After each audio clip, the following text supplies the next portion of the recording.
Good morning students. Start कर दिए।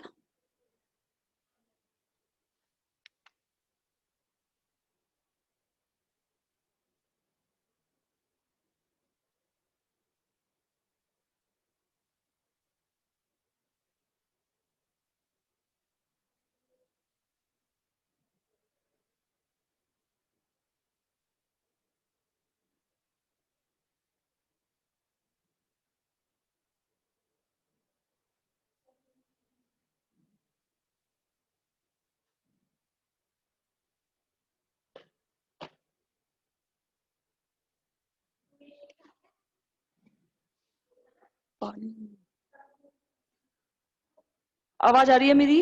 आप लोगों को आवाज सुन पा रहे हैं आप मेरी? एक बार चैट के थ्रू बता दीजिएगा कोई दिक्कत हो तो। कल पढ़ रहे थे हम थर्ड लॉ ऑफ थर्मोडायनेमिक्स के बारे में।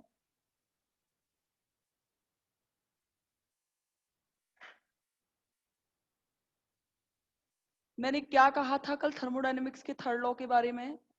मैंने ये कहा था कि एब्सोल्यूट जीरो टेम्परेचर पर, यानी कि माइनस के 273 डिग्री सेल्सियस 0.15 डिग्री सेल्सियस जो ये टेम्परेचर होता है, इस टेम्परेचर पर कोई जो परफेक्ट क्रिस्टल होता है, कौन सा crystal? Perfect crystal. Perfect crystal के बारे में मैं बता चुकी थी। परफेक्ट क्रिस्टल की जो एंट्रोपी होती है वो क्या रहती है? शून्य। यही था थर्मोडायनेमिक्स का थर्ड लॉ। ये सब चीजें सैद्धांतिक रूप से मानी गई हैं, प्रैक्टिकली इनका कोई महत्व होता नहीं है क्योंकि वो चीज पॉसिबल ही नहीं होती, लेकिन फिर भी हम मान के चलते हैं। तो हम पूरी केमिस्ट्री के अंतर्गत, इनफैक्ट जो आपने कार्नोट साइकिल पढ़ा, आपने थर्मोडायनेमिक्स का फर्स्ट लॉ पढ़ा, थर्मोडायनेमिक्स का सेकंड लॉ पढ़ा, जो भी चीजें पढ़ी सब आइडियल थी। सब आइडियल होने की वजह से हमें इन्हें केवल अपनी कॉपी में नोट करना होता है। सारी जो अपने दैनिक जीवन के सिद्धांत सब इन्हीं पर काम करते हैं, करते इन्हीं पर काम है, बेस्ड इन्हीं पर होते हैं, लेकिन परफेक्टली नहीं हो पाते। कि अगर आप ये नहीं कह सकते कि किसी परफेक्ट क्रिस्टल की एंट्रोपी शून्य होगी, ऐसा नहीं होता, पर फिर भी मान के चलते हैं कि लगभग अगर परफेक्ट हुआ तो इक्वल टू जीरो हो सकता है, ऑलमोस्ट इक्वल हो सकती है कोई चीज, उसमें वो मान लो, उससे कोई फर्क नहीं पड़ता। अब देखिए इसके मैथमेटिकल एक्सप्रेशन को कैसे रिप्रेजेंट करेंगे हम। मैथ में एक्चुअली थर्ड लॉ के, थर्मोडायनेमिक्स के थर्ड लॉ के अकॉर्डिंग स्थिर दाब पर ताप के सापेक्ष, स्थिर दाब पर ताप के सापेक्ष जो एंट्रोपी परिवर्तन था उसको इस प्रकार व्यक्त किया गया, ds equal to cp upon T dt। ये पढ़ के आ चुके हैं ना हम, cp अपॉन टी dt, ध्यान होगा। जहां पे हम डेल्टा एच के संदर्भ में अपने बात की थी, तब मैं कहती थी कि एंट्रोपी समदाबी प्रक्रम के लिए हमारे पास क्या बचता है? सिर्फ ये तो बचता था cp अपॉन टी dt, ध्यान होगा। समदाबी, समतापी, समायतनिक प्रक्रम में हम इसे सॉल्व कर रहे होते हैं, तब हमारे पास ds equal to cp upon T dt आता था। तो ये था मेरा स्थिर दाब पर ताप के सापेक्ष एंट्रोपी में परिवर्तन था। अब देखो, एक्चुअली मैंने टेम्परेचर को माना 0 केल्विन, स्थिर दाब पर माना है तो मैंने P को कांस्टेंट माना है। कहां से कहां तक? T केल्विन टेम्परेचर तक, और मैंने P को वापस से स्थिर माना है। ये सब क्या है? कांस्टेंट वैल्यूज हैं। तो इसका मतलब क्या हो जाएगा यहां से? डेल्टा S बराबर ST माइनस S0, इस T केल्विन पर एंट्रोपी, 0 केल्विन पर एंट्रोपी, इन दोनों का परिवर्तन ही तो डेल्टा S होगा। मैंने इस, मेरा मतलब कहने का ये, इंटीग्रल किया है मैंने, इस इक्वेशन का इंटीग्रल किया है। जब इसका इंटीग्रल करोगे तो ये होगा S2 माइनस S1, यानी कि ST माइनस S0, तो उसे आप डेल्टा S लिख सकते हो। मैंने ये स्टेप थोड़ी खा गई हूँ, अगर आप चाहो तो इसको पूरा डिस्क्राइब कर सको तो कर लो, कोई दिक्कत नहीं है, इसमें सरल सा चीज है तो इसलिए डायरेक्ट लिख दी थी मैंने। कैसे? कहां से कहां तक इंटीग्रल? 0 से T तक। किसका? S का integral equal to CPT dt था या नहीं? यानी कि ये भी क्या था? 0 से T, ठीक है। अब देखो S, इसका इंटीग्रल करोगे तो क्या आएगा आपका? सिर्फ S, कहां से कहां तक इंटीग्रल, 0 से t, होगा या नहीं, इक्वल टू ये जैसा है वैसा की वैसा ही रहेगा। इसका इंटीग्रल तो हम नहीं कर सकेंगे, बाद में हमको जरूरत पड़ेगी तो हम करेंगे भी। अब देखना यहां से ये क्या आया, लिमिट लगाओगे तो क्या आएगा, एस टी माइनस के एस जीरो आएगा या नहीं आएगा। इसको कैसे लिख सकते हो, डेल्टा एस बराबर 0 से t CP upon T D T. S T equal to S zero को इधर ले जाएंगे पॉजिटिव हो जाएगा, क्या बचेगा, सीपी अपॉन टी 0 से टी डी टी, होगा या नहीं, 0 से टी डी टी।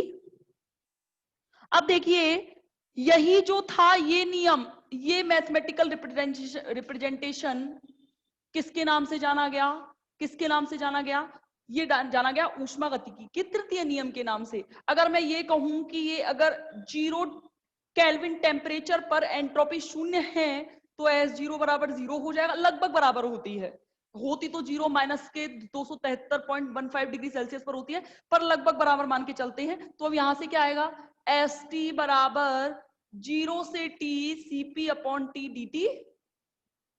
अच्छा देखना जरा, क्या मैं इसे ऐसे लिख दूं, किसी को समझ में ना आए तो बताना।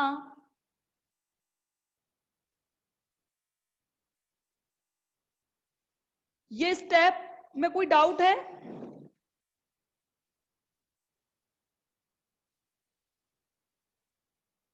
मैंने लगाया है t इक्वल टू 0 पर S zero equal to 0, t equal to 0 पर एस जीरो, ऊष्मागतिकी का तृतीय नियम लगा दिया है इसमें, t इक्वल टू 0 पर एस जीरो इक्वल टू 0। तो जरा मुझे बताना ये 0 हो जाएगा, ये क्या बचेगा, क्या ये स्टेप समझ में आई, ये स्टेप कैसे आई कि नहीं आई,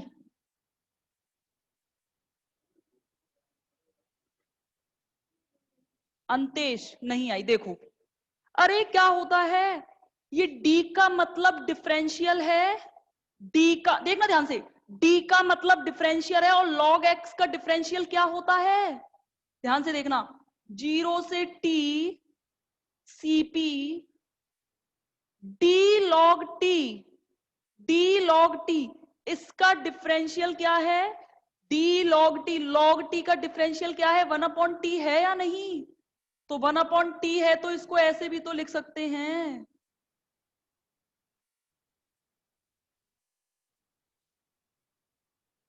अब आया अंतेश, अब आया, एक्चुअली मैंने कुछ नहीं किया है, इसको d के फॉर्म में लिखा है, log x का डिफरेंशियल क्या होता है, 1/x, तो ये हो गया 1/x, और यही तो थी मेरी स्टेप, इसको ऐसे लिख दिया है, इसको ऐसे लिखा है, फिर देखना इसको ऐसे लिखा है, अगर इसको मैं ऐसे लिखूं तो log t का डिफरेंशियल 1/t नहीं होगा, अगर log t का डिफरेंशियल 1/t होगा तो ये cp अपॉन टी dt नहीं होगा, क्या ऐसा पॉसिबल नहीं है, क्या मैं अपनी चीज नहीं लिख सकती हूं,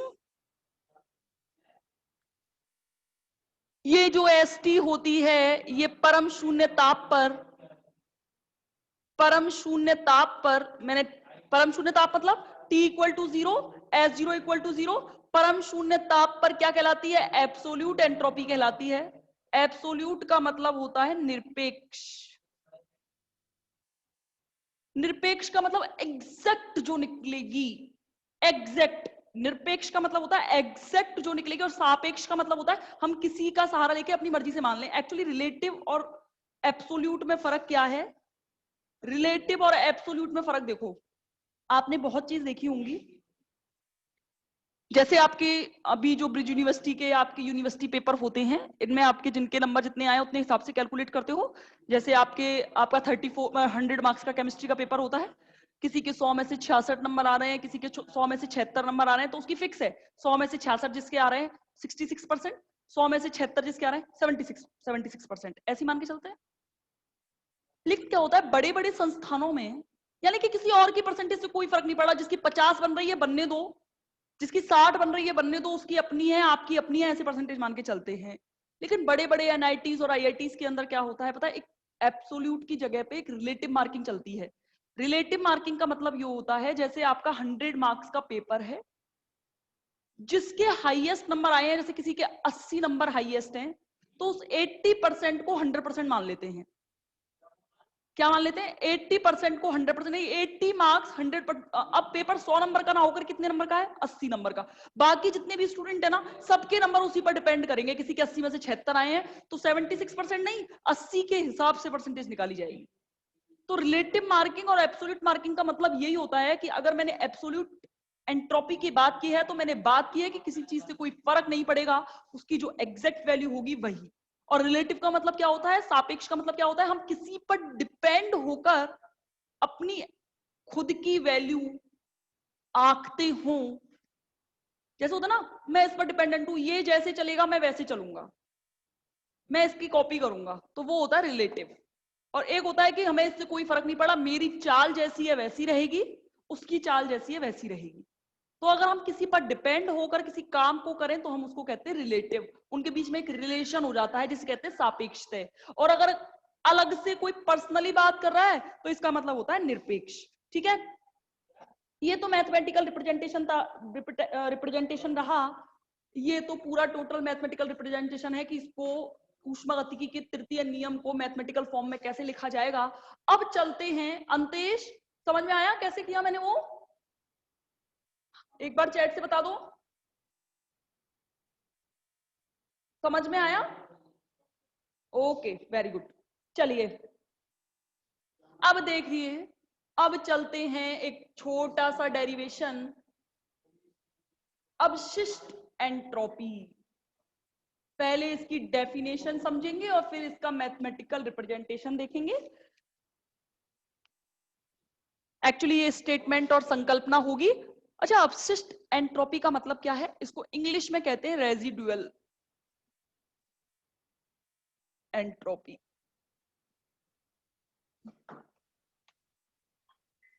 ध्यान से समझो, एक चीज समझना ध्यान से। जैसे मेरा ये मार्कर है, ध्यान से एक एक चीज को समझने की कोशिश करना। मैंने थर्मोडायनेमिक्स का थर्ड लॉ लगाया है इस मार्कर पर। तो आप क्या कहोगे, मैडम अगर आपको थर्ड लॉ लगाना है, क्या कह रहे हो आप? मैडम अगर आपको थर्ड लॉ लगाना है तो आप टेम्परेचर को माइनस के 273.15 डिग्री सेल्सियस कर दीजिए। सही है, बिल्कुल। मैंने जो कहा वही तो, जो स्टेटमेंट है उसके अकॉर्डिंग काम कर रहे हैं। आपने कहा मैडम ये क्रिस्टल ना लेके आप परफेक्ट क्रिस्टल लीजिए, हाँ ठीक है। और अब एंट्रोपी चेक कर लीजिए, अगर आपकी शून्य आती है तो थर्मोडायनेमिक्स का थर्ड लॉ फॉलो हो रहा है, अदरवाइज नहीं हो रहा। सीधी सीधी सी बात है। तो देखना, क्या जो हम सिद्धांतों से मान निकालते हैं, जो हमारी जो थ्योरेटिकल वैल्यूज, दो तरीके की वैल्यूज होती है, एक तो थ्योरेटिकल एक प्रैक्टिकल्स। प्रैक्टिकल्स करे किस लिए जाते हैं कि हम एग्जैक्ट वैल्यू निकाल सकें। अभी जो ये कोविड-19 जो चल रहा है, इसमें क्या चल रहा है देखा आपने? वैक्सीन का ट्रायल कर रहे हैं। एक तो किसी ने लिख दिया वैक्सीन का ट्रायल हमें करना है, एक तो किसी ने लिख दिया कि ये वाली वैक्सीन इस रोग के लिए उपयोगी होगी। जैसे अभी ऑक्सफोर्ड की एस्ट्राजेनेका जो नाम की एक वैक्सीन जो चल रही है, रूस की जो स्पुतनिक आई है, उसमें क्या है, उसमें वो रूस की पे हम विश्वास क्यों नहीं कर पा रहे हैं? वो कह रहे हैं कि हमने प्रैक्टिकल नहीं किए, और देश मान रहे हैं और कंट्रीज मान रही है कि हमने ये चीज पर प्रैक्टिकल नहीं किया है, जबकि हमारा मतलब वो रूस कह रहा है हमने प्रैक्टिकल किया है। हम मान के चल रहे हैं वो केवल थ्योरेटिकल बेस्ड पर हैं, लेकिन उन्होंने कहा है हमने थ्योरेटिकल और प्रैक्टिकल दोनों कर लिए। जब तक कोई चीज, जब तक कोई वैल्यू, या जब तक कोई भी औषधि, या फिर जब तक कोई एंट्रोपी मान्य नहीं मानी जा सकती, जब तक उसकी प्रैक्टिकल और सैद्धांतिक वैल्यू लगभग बराबर ना आ जाए, कि आप जो सिद्धांतों में कह रहे हो और जो प्रैक्टिकल के थ्रू कह रहे हो वो दोनों इक्वल आ जाएं, तो हम कह सकते हैं। जैसे अभी एमएससी के अंदर हम ऑर्डर ऑफ रिएक्शन निकालना सीखते हैं, ऑर्डर ऑफ रिएक्शन वो आप जो किताबों में निकालते हो, जो आप किताब, अभी आपने जो एसिटिक एसिड का एक जल अपघटन पढ़ा होगा, CH3COOH COOC2H5 प्लस H2O करके एक निकालते हैं। इसको मानते हैं कि इसकी अणुसंख्या तो 2 है, लेकिन इसकी जब ऑर्डर ऑफ रिएक्शन निकालते हैं जब 1 आती है। ये एग्जांपल आपने बहुत पढ़ा होगा। ऐसा क्यों होता है? क्योंकि H2O की अधिकता के कारण ये जो H2 है इसको तो नेग्लिजिबल मान लेते हैं, केवल ये बचता है एसिटिक एसिड, इसलिए इसको। लेकिन ये कैसे? हमने जो माना सिद्धांतों के अनुसार तो मेरी ये मॉलिक्यूलरिटी 2 आ रही है, लेकिन जब प्रयोगों में देखा गया तब ऑर्डर ऑफ रिएक्शन 1 आ रही है। ऐसा कैसे पॉसिबल है? ऐसा इसलिए पॉसिबल है कि हमारे प्रयोगों और सिद्धांतों की वैल्यूज में अंतर आता है। और वो जो अंतर होता है वो एक्चुअली रेजिडुअल कहलाता है। इन दोनों का डिफरेंस जो होता है वो कहलाता है अवशिष्ट। अब देखो क्या एंट्रोपी में क्या मतलब है। अब मेरा इतना समझाने के बाद आप समझ गए होंगे मैडम एंट्रोपी के बारे में आप क्या कहना चाह रही हूँ। एक तो सिद्धांतों के अनुसार आपने कह दिया, ले मैंने बातों ही बातों में, मैं एक साइंटिस्ट हूं, मैंने बातों ही बातों में कह दिया ठीक है, इस ये जो ये मार्कर है ये परफेक्ट क्रिस्टल है, रूम का टेम्परेचर मैंने मान लिया ये क्या है, क्या है माइनस के 273.15 डिग्री सेल्सियस है, एंट्रोपी भी इसकी कैलकुलेट कर ली, 0 आ गई। ठीक है, लेकिन जब प्रयोगों में देखा गया ना तो ये परफेक्ट क्रिस्टल है, ना तो ये परफेक्ट क्रिस्टल की तरह इसकी व्यवस्था है, ना ही मेरे इस टेम्परेचर को माइनस के 273.15 डिग्री सेल्सियस रखा गया है, और ना ही एंट्रोपी शून्य आई है। तो प्रायोगिक और परिकलित जो एंट्रोपी सिद्धांतों में शून्य होनी चाहिए थी, प्रयोगों में इसका मान कुछ ज्यादा आता है। तो प्रयोगों में और सिद्धांतों में इन दोनों की एंट्रोपी का अंतर अपशिष्ट एंट्रोपी के नाम से जाना जाता है। आई होप कि बहुत अच्छे से समझ में आ गया होगा कि जो प्रैक्टिकल और सिद्धांतों के बीच में जो अंतर आते हैं, जो difference between practical values and experimental values and theoretical values, इनका डिफरेंस जो होगा वो एक्चुअली में रेजिडुअल एंट्रोपी के नाम से यानी कि अपशिष्ट एंट्रोपी के नाम से जानी जाती है। कोई डाउट है, इस डेफिनेशन समझ में आ गई?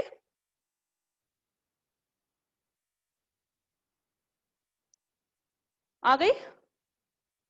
बताइए। अब इसकी हम डेफिनेशन समझ में आ गई तो अब इसके डेरिवेशन की ओर चलेंगे। देखिए, मैं मान के चल रही हूं आप मैथमेटिक्स के स्टूडेंट नहीं हैं तो भी और हैं तो भी, जो हैं वो फैक्टोरियल के बारे में पढ़ के आ चुके हैं और जो नहीं है वो परमुटेशन और कॉम्बिनेशन के बारे में नहीं जानते हैं। इसीलिए फर्स्ट ईयर के अंदर जो मैं बार बार कहती हूं कि एक मैथमेटिकल कंसेप्ट के नाम से चैप्टर होता है जिसमें आपको बेसिक्स सिखाते हैं मैथमेटिक्स के। यही कारण है कि बायोलॉजी वाले बच्चों को सेकेंड ईयर और फाइनल में कोई दिक्कत ना आए, इसीलिए उन्हें सिखाया जाता है, इसलिए कॉलेज में उसे कराना अनिवार्य होता है, इसलिए वो मैथमेटिकल कंसेप्ट वाली जो चैप्टर है उसे कराना बहुत अनिवार्य होता है कि वहां से चीजें समझ में आती हैं। अब मैं ऐसा तो है नहीं कि मैं परमुटेशन कॉम्बिनेशन समझा रही हूँ और परमुटेशन कॉम्बिनेशन में समझाती जाऊं, तो मैं ये नहीं कह सकती कि पूरा एक लेक्चर परमुटेशन कॉम्बिनेशन पे मैं समझा सकूं, ये पॉसिबल नहीं है क्योंकि मुझे केमिस्ट्री की ओर चलना है। तो फिर भी ये मान के चलते हैं कि आपको आता है, नहीं आता है तो जहां जहां जिस जिस चीज की जरूरत पड़ेगी मैं बताती चलूंगी। पूरा मैं कंसेप्चुअल बेस पे नहीं चल पाऊंगी कि हाँ भाई पूरा मैं स्टार्टिंग से बताऊं कि what is permutation what is combination. तो देखना, एक्चुअली मुझे अपशिष्ट एंट्रोपी की गणना करनी है, मतलब थोड़ा हम संकल्पनाओं के ऊपर चलेंगे। मैं ये मान के चल रही हूं, मान के चलूंगी कि इसके अंदर जो क्रिस्टल हैं पूर्णतः व्यवस्थित हैं। क्या है? पूर्णतः व्यवस्थित है। माना इसमें कैपिटल एन अणु हैं, टोटल कैपिटल एन अणु, और इसमें कैपिटल जितने अणु हैं, परफेक्ट क्रिस्टल का नाम क्या समझते हो? परफेक्ट क्रिस्टल का मतलब क्या समझते हो? परफेक्ट क्रिस्टल का मतलब यह है जितनी जगह उतने बच्चे, और वो जगह भी ऐसी समान दूरी पर हो, बच्चे भी समान आकार के। ऐसा पॉसिबल नहीं है ना, हम ऐसे नहीं कह सकते इसका मैंने कह दिया ये मोटा है ये पतला है, ये लंबा है ये छोटा है, ये कम जगह गिरता है ये ज्यादा जगह गिरता है। लेकिन परफेक्ट क्रिस्टल में ये अणु सब एक जैसे होने चाहिए, एक ही आकृति के होने चाहिए, एक ही आकार के होने चाहिए, जगह भी उनको एक के लिए एक ही मिलनी चाहिए और वो भी फिक्स रहनी चाहिए। तो देखिए परमुटेशन कॉम्बिनेशन के अकॉर्डिंग हम एक वर्ड लेते हैं जिसे कहते हैं संरूप। एक्चुअली मैं मेरी बात समझने की कोशिश करना, संरूपों का मतलब होता है कॉम्प्लेक्सन्स, हाँ कॉम्प्लेक्सन्स इंग्लिश में बोलते हैं। हम ये मान के चलते हैं कि सारे के सारे अणु समान हैं। हमने क्या माना? सारे के सारे अणु समान हैं। तो ऐसे मतलब देखो, अब परमुटेशन कॉम्बिनेशन की एक डेफिनेशन की ओर चलें, हल्का सा समझाती हूं मैं।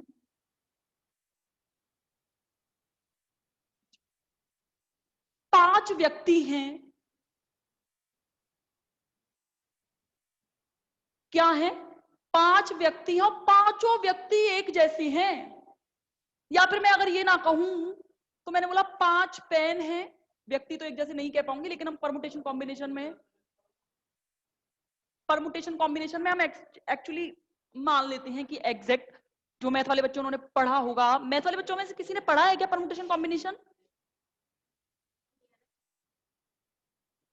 अब देखो मैंने क्या बोला, 5 पेन है और 5 ही डिब्बे हैं, पांचों पेन पांचों पेन एक जैसे हैं, क्या है, पांचों पेन एक जैसे हैं और पांचों डिब्बे ही एक जैसे हैं, तो इन पांचों पेनों को 5 डिब्बों में रखने के जितने तरीके होंगे वो एक्चुअली दैट्स कॉल्ड सनरूफ।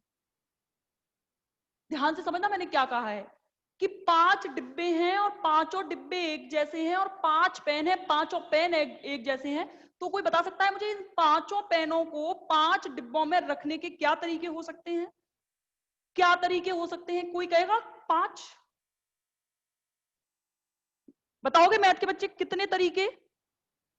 एक। Very good, very very good, बिल्कुल ऑब्वियस सी बात है। अरे मेरे कहने का मतलब है ये पेन चाहे यहां चला जाए, ये पेन चाहे यहां चला जाए, ये यहां चला जाए, ये यहां चला जाए, डिब्बे एक जैसे, पेन एक जैसे, फर्क कैसे कर पाओगे? और अगर फर्क नहीं कर पाए तो उसकी वैल्यू रखने के तरीके सिर्फ 1 होंगे। और ये निकालते कैसे हैं इसके फॉर्म में? देखना मैंने क्या बोला, एन ही जगह है, एन ही क्रिस्टल है, तो इन्हें रखने के सनरूप जिसे मैं डब्लू से व्यक्त कर रही हूं, सनरूप, इसकी वैल्यू होगी factorial capital N upon factorial capital N.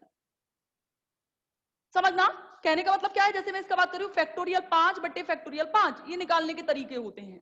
तो factorial N equal to factorial N बराबर क्या आ गया? 1। क्या आया? 1। अब देखना, अगर मैंने बात की है तो मैंने ये कहा है कि अगर मुझे एंट्रोपी को व्यक्त करना है तो ये फॉर्मूला आपको याद रखना पड़ेगा। एंट्रोपी को व्यक्त करने का तरीका है के लॉग डब्ल्यू, ये फॉर्मूला आपको याद होना चाहिए, के लॉग डब्ल्यू। एक्चुअली ये प्रदर्शित करने के तरीके होते हैं एंट्रोपी के अंदर कि के लॉग डब्ल्यू एक फॉर्मूला है जिसके अकॉर्डिंग हम यूज करेंगे। एस बराबर लॉग डब्ल्यू की वैल्यू क्या है? 1। क्या है? 1। और लॉग 1 की वैल्यू क्या है? 0। तो एस इक्वल टू क्या आ गया? 0। क्या आया? S equal to 0। यानी कि कहने का मतलब ये है कि जो एंट्रोपी होगी वो समान क्रिस्टल जो हैं और समान ही जगहों पर रखे गए हैं, तो परफेक्ट क्रिस्टल के लिए एंट्रोपी क्या होगी? 0। ये तो मैंने माना है जब जब एक ही प्रकार के हैं। अब क्या मैं ये नहीं कह सकती, क्या मैं ये नहीं कह सकती, क्या क्या नहीं कह सकती मैं ये नहीं कह सकती, माना इसमें 2 प्रकार के कण हैं ए और बी, 2 तरीके के पेन ले लिए मैंने ए और बी, और स्पेस वही है और ये टोटल मिलकर क्या बना रहे हैं? एन। मैंने माना मेरे 2 प्रकार के अणु हैं एन ए एन बी, जिसमें एन ए और एन बी का मतलब है, एन ए का मतलब है ए परमाणुओं की संख्या, एन बी का मतलब है एन बी का मतलब है बी परमाणुओं की संख्या, और इन दोनों का टोटल इस क्रिस्टल में मैंने माना है कितना है? Capital N. क्या माना है मैंने? Capital N. तो जरा बताना मुझे, अब संरूपों का निरूपण किस प्रकार कर पाओगे?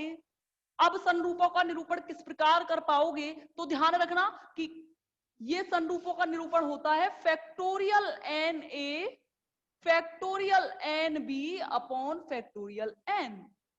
जैसे मैंने ये कहा, इससे समझना, मैं हमेशा परमुटेशन कॉम्बिनेशन जब भी मैंने सॉल्व किया है, आप यकीन मानना ये जो डब्बे नुमा संरचना से हम कभी भी परमुटेशन कॉम्बिनेशन सॉल्व करते हैं 100% परफेक्ट आंसर आता है और डाउट भी कभी नहीं होते हैं। एक्चुअली परमुटेशन और कॉम्बिनेशन का मतलब क्या है? कॉम्बिनेशन का मतलब तो ये है कि मैंने कुछ वस्तुओं में से, मेरे पास यहाँ पड़े हुए हैं 8-10 वस्तुएं, उसमें से कुछ का चुनाव कर लिया है। कॉम्बिनेशन का मतलब ये है संचय, संग्रहण करना। और परमुटेशन का मतलब ये है क्रमचय। मतलब क्या है? मैंने पहले उठाया और उठा के व्यवस्थित कर दिया, मैंने पहले उठाया और उठा के व्यवस्थित कर दिया। एक्चुअली हम जब भी मैथमेटिकल में सॉल्व कर रहे होते हैं तो हम संचय के फॉर्म में सॉल्व करते हैं, लेकिन इस डब्बे का मतलब पता है क्या है? इस डब्बे का मतलब है कि हमने पूरा क्रमचय सॉल्व कर लिया है। इसलिए कह रही थी कि फर्स्ट ईयर के अंदर क्या आपको मैथमेटिकल कंसेप्ट कराए गए थे? क्या फर्स्ट चैप्टर आपको कराया गया था? क्या कराया था फर्स्ट चैप्टर आपको? कराया था फर्स्ट चैप्टर आपको?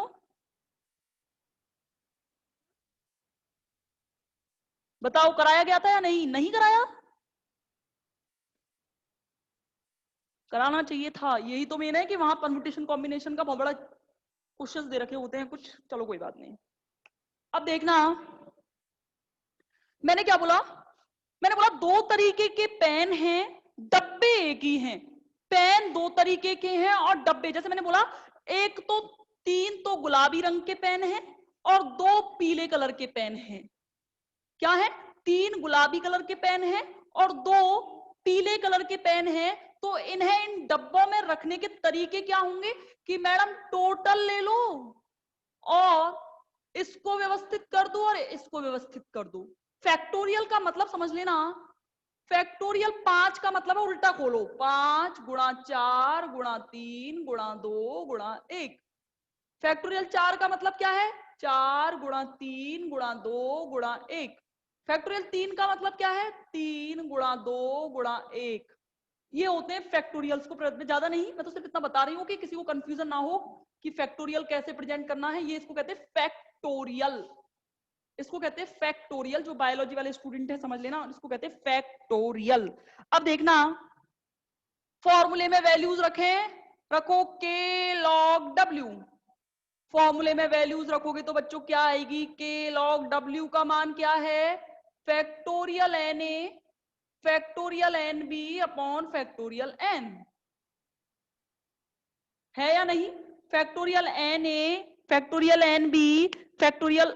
अब एक चीज, यहां से इसे सॉल्व करेंगे तो देखना क्या आएगा? के तो बिल्कुल बाहर ही निकाल दिया मैंने। के चलो log M upon log N, log M minus log N. Log M क्या है? Factorial N A factorial N B factorial N A factorial N B minus log factorial N, right. अब देखना